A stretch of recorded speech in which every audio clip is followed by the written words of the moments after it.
Nessa girl, if only you understand the level of things that I do for you. Okay, here it is. I wasn't feeling good. And I went and drank me some tea. And I suffered. And I pushed through. And I endured Love and Hip Hop New York because I know you want to talk about it, girl. So I had to call you back. Here I go.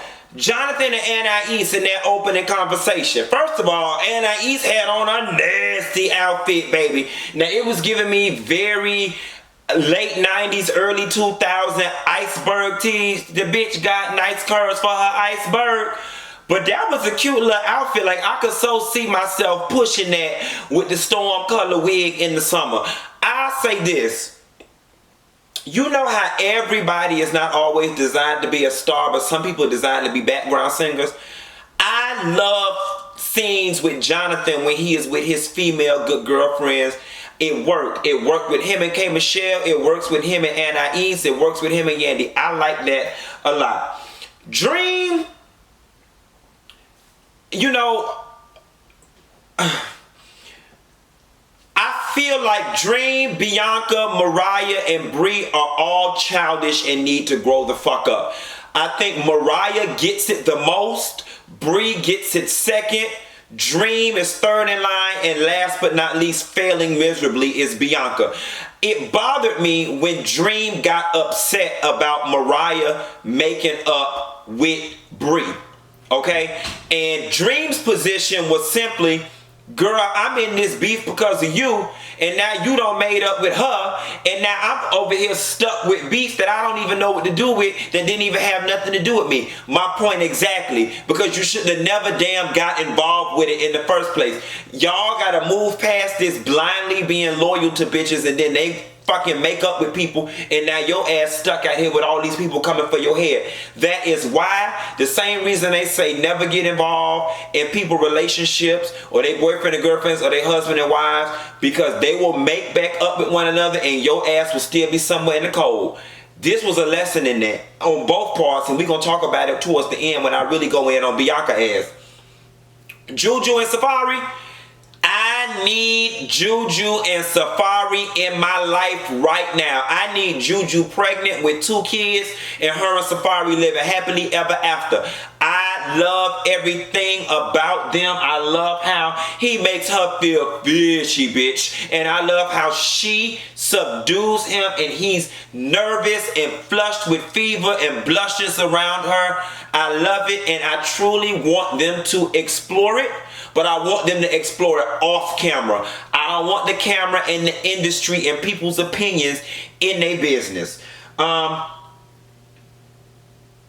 Dream and her mom talking goes back to what I said earlier. Dream just being mad now because the girl done made up with her. Listen, Dream's mom gave her some real good advice. Be the bigger person, be cordial, and focus on your business. Let me tell you something. And I'm talking from personal experience right now.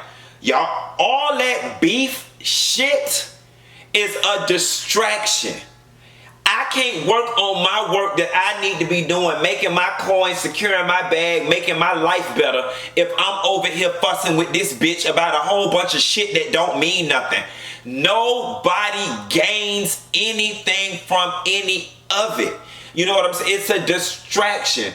Every minute you over here doing something over here in your business over here, it is a distraction. And that's what them girls, myself, and everybody needs to learn. Let me say this.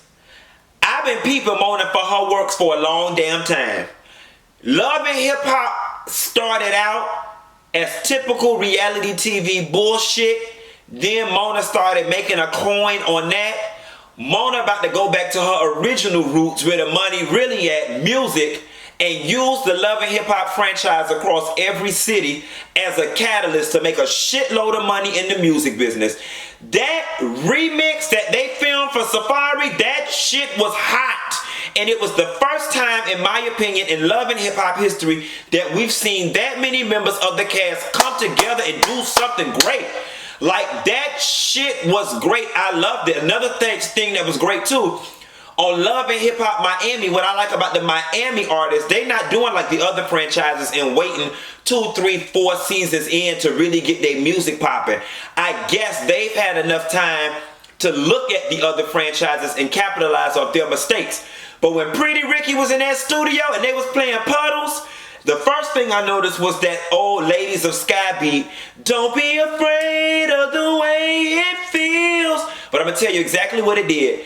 I heard that beat that rang nostalgia in my ear. I heard the snippet they played while the scene was still in motion. My ass went to iTunes and bought the damn song.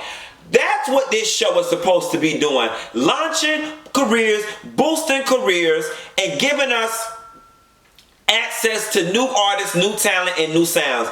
Y'all, I'm telling y'all, a few more years, the entire franchise is going to be a force to be reckoned with, and it's going to be one of the gateways to the business. Mark my words. Mariah and Bianca's conversation, I really had an issue with it. And it was going back to some of the things I said earlier. Bianca, the issue is yours and Bri's, okay? You cannot get mad because Mariah no longer wants to be out here street fighting with them girls. Like, because she don't got focus. And my whole thing is, unless you out there getting jumped, you should not expect your friend to want to be in that drama and that mess with you. Shit, you don't even want to be in the mess. I'm going to tell you something. They say misery loves company. No, misery doesn't love company. It demands it. Okay? Misery demands company. You miserable because you don't even want to be in the middle of this shit that you in. And now you got the nerve to feel some kind of way that this girl did what was best for her peace and her sanity. She didn't say she was at the Cheesecake Factory with her or shopping with her. She simply said me and her had a woman-to-woman conversation, and we've come to realize that we don't know each other. We once was cool and we beefing for no reason. Quiet as it's kept. We don't even understand why you beefing. Quiet as it's kept. You don't even know why you beefing. Okay? Dream, Mariah, and Bri making up. I was nervous. You see the way they had them spaced out at their bar. I was glad that they were able to look at each other and realize they don't have an issue with one another. And I'm going to tell you something. You can always tell how deep a bitch issue is by how easy they make up. The issue that they had to be so petty. The fact that they were able to hug it out and laugh and kiki, that means y'all ain't had no issue from the start as far as I'm concerned. Anais works these hoes and they hate it. I'm going to tell you something. I don't like the fact that Anais has allowed these people to pigeonhole her into like that hoe that wants your man box. I really don't think that's who Anais is. I think Anais love her man. She earned her man, learned her man. She got kids. She ain't going no damn where. Ruben got that car money that he got that Mexican-Cuban cartel car money. Anais ain't going no damn way. She don't want none of y'all damn men. And low-key, I do think that a lot of women could be intimidated by Anais' overt sexiness. Because she is overtly sexy. That teeters the line of offensively sexy, especially around my man. But she gets under these girls' skin. I don't give a damn what nobody say. Kiyanne was overly aggressive when Anais came there based on her invitation to squash the stuff with Jaquae. There was no need to go to calling her trash and disrespecting her when quite frankly she was there to do your rough and tough with your afro puff ass a favor. But rock on with your bad self. Bianca, that scene you pulled when you came to Safaree studio, it was stupid as fuck. Alright, you one of them bitches that's so in your ego and so immature that you willing to cut off your nose to spite your face. I don't understand if it was fake, real, or somewhere in between how you would let these hoes set you up to not be on a song, number one, produced by Safaree, number two, that's being endorsed, pushed, marketed by Love and Hip Hop. It means more to you to prove a point and to carry on a beef than to put your pride to the side, go film your little 5 minutes worth of rap and let leave and get the coin and the marketing exposure. That's dumb. When you willing to fuck up your own advancements because you don't fuck with a bitch, let me tell you something. Being on a song with her does what? At the end of the day, what negative consequence or what life change would you be going through by recording, not even in the studio with her at the same damn time? You had absolutely nothing. You had absolutely nothing to lose and everything to gain from this situation. But once again, it meant more to you to prove a point than to do what you needed to do. Then on top of that, you can tell that you went home and you felt some kind of way. You felt left out in the cold, going back to misery loves company, misery demands company. Once you process the fact that Mariah done made up with Bri and Dream and they all over there good, now you feeling left in the cold.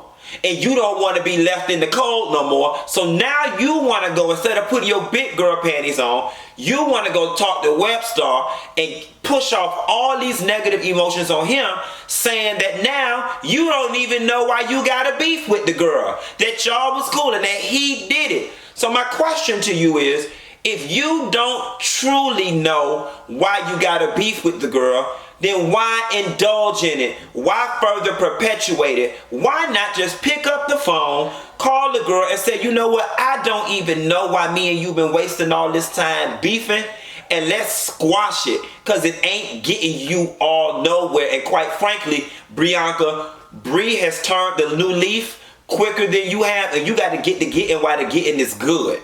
You see what I'm saying? If you don't hurry up and get on board with the current movement or find you another movement, your ass gonna get left behind.